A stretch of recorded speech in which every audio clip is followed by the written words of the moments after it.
From r/fanfiction, what are things that instantly is a red flag for you when searching for new stories? Mine is 2,695 words, 16 chapters.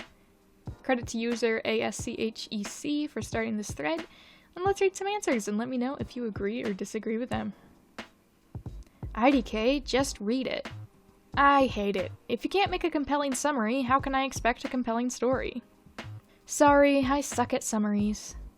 I'd rather read a bad summary than this. Even if your summary is just, character A gets into an accident that brings them near character B, it's better than nothing. My summaries literally look like that. It's effective and gets the point across. The author using definitely instead of defiantly, and vice versa. Yes, seeing defiantly in place of definitely is an orb sore. Enough tags to feed 2 families, but only 2 chapters. Masses of tags and character pairings. You can just get a vibe when someone has overtagged their work just to get an enlarged audience. That, and if those works themselves have very little interaction and juxtaposition to hits. I just expect it then to have readers click upon it and realize it's not tagged correctly. It has happened so many times where I try a fic because it has the tag of a ship that I like, and they are only mentioned as a small background thing. Most of the ships I like are kinda niche, so when a fic has a lot of ship tags, I end up assuming that my ship is a side thing. Tags. Eventual romance. Slow burn. Word count. 5,000.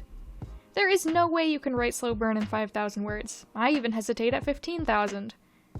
Okay, so this one story used emojis to indicate who is talking, like this. You're breaking up with me? It's not you, it's me, I promise. And I kid you not, that's exactly how the entire fic was formatted. I've never clicked out of a story faster in my entire life. Using words or phrases that don't really go with the world. Like, I'm currently reading a Game of Thrones fic, and Caitlyn calls her children kids. I don't think I have ever seen that in canon ever, and it totally throws me for a second. The other is modern sayings, like picture perfect as well. I get the point it's trying to get across, but at the same time, it just doesn't fit. Maybe I'm being nitpicky with this one, but when I write stuff, I always try and use the language from canon, or as close to it as I can get. I suck at summaries, just read. No, I will not. Or any sort of passive-aggressive author notes against a particular subset of readers. Oh, this. Also when the description has something like, bad writing and spelling errors, but I don't care. What makes you think readers want to spend time reading it if you don't want to spend time editing it? Among others that have already been mentioned, a fic that's shown as complete, say 4 out of 4 chapters, only to find out the work is obviously unfinished because clearly there are meant to be more chapters. Then the author updates and now the fic says 5 out of 5 chapters. And the next update, 6 out of 6 chapters, and so on. God, this drives me crazy!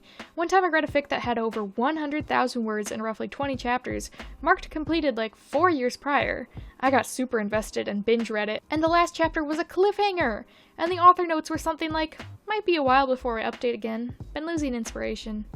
Freaking don't mark it as complete then! Multi-fandom one-shot collections.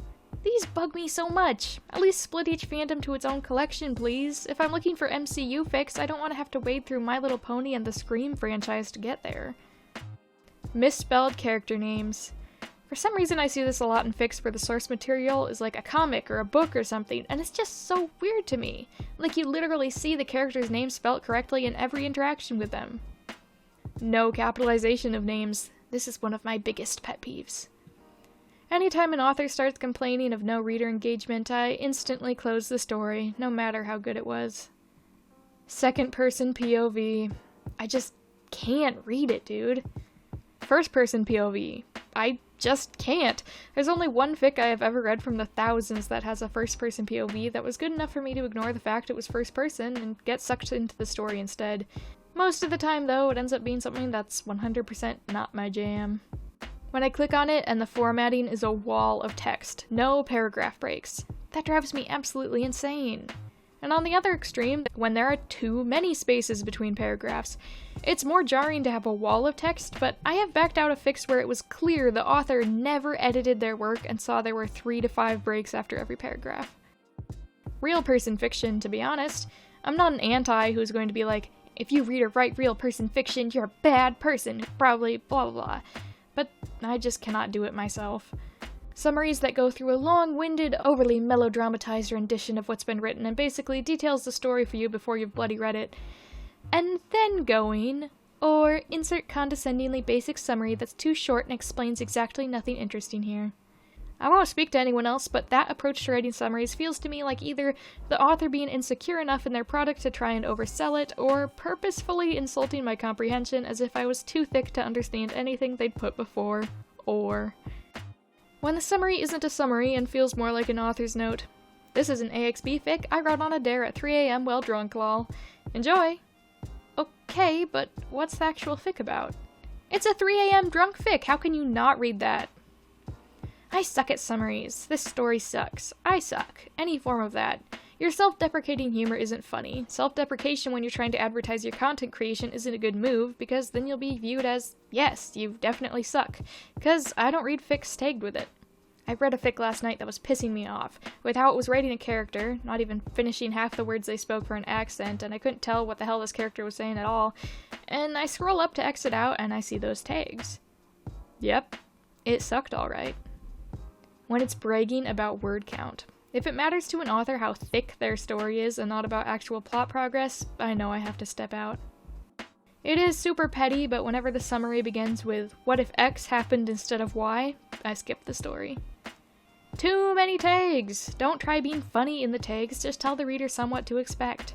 I don't know, I always smile at funny tags. Now if they're half the tags, then yeah, that's a no, but a few are fine. Just one funny tag can't be that problematic in my opinion.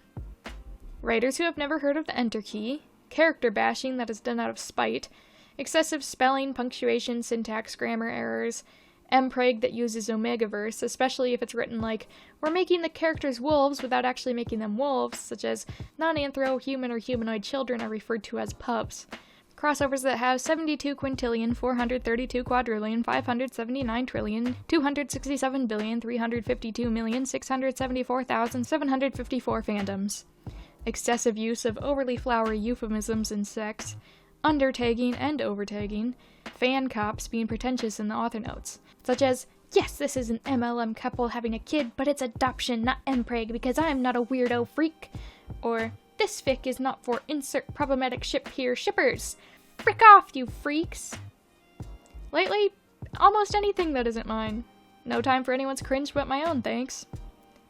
Friendly reminder, if you are a writer who does one or more of the things you see people complain about, it's fine, don't worry. People will talk online about what they hate, but no one will say, yeah, I love when fics do this, about something mundane like tags or summaries.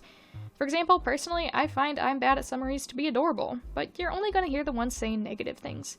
So just be yourself, and don't take much pressure about this.